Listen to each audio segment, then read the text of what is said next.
fulfilling a promise. Ever since the beginning, the girl's family member disagree her relationship with the boy, saying that because of family background, if she insists of being together with the boy, she'll suffer for her whole lifetime.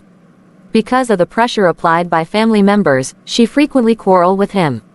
The girl does love the boy. She used to ask him, "How much do you love me?"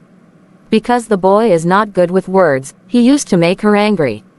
With additional comment from her parents, her mood get even worse.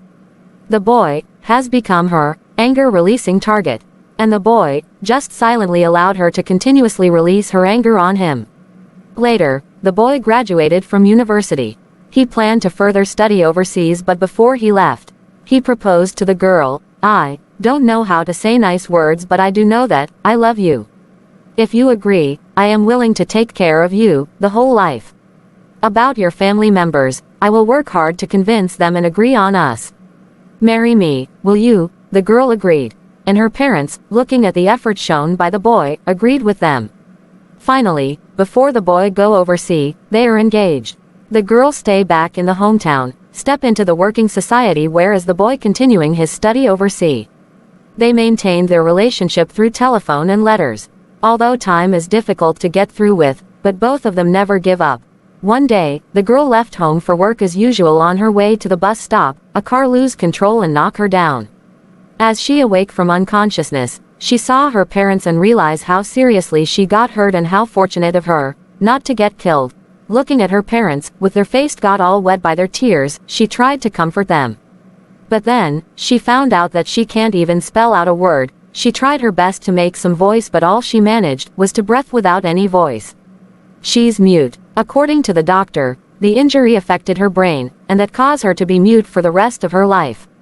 Listening to her parents persuade, but can't even reply with a single word, the girl collapsed. Throughout the days, others than crying silently, still it is crying. Later, the girl discharged from hospital. Returning to her home, everything is still like before, except that the phone ring has turned into the worst nightmare of hers. Ring after ring, continuously stimulating her pain, but she can't tell the boy. She don't want to be a burden to him, and wrote him a letter telling him that she no longer want to wait. The relationship between them ended, and even returned him the engagement ring. Facing the letters and telephone from the boy, all she can do is to allow tears falling from her eyes. Her father decided to move after seeing the pain she is suffering. Hoping that she could forget everything and be happier into a new environment, the girl started to learn, slowly picking up sign language and start over again. Also telling herself to forget the boy. One day, her best friend tell her that the boy's back.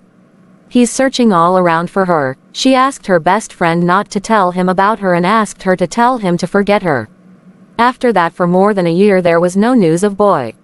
One day her best friend tells her that the boy is getting married soon, and passed the wedding card to her. She opened the card sadly, but she found her name on the card. The moment she want to ask her best friend, the boy appear in front of her. With an unfamiliar sign language, he told her, "I spent more than a year's time to force myself to learn sign language, in order to tell you, I have not forgot our promise. Give me an opportunity, let me be your voice. I love you." Looking at the slow sign language by the boy, and the engagement ring she gave back to him, she finally smiled. Moral: do not be a coward and run away whenever there is a problem. Remember that every problem has a solution. Never ever break someone's heart. You may not know when it will happen to you.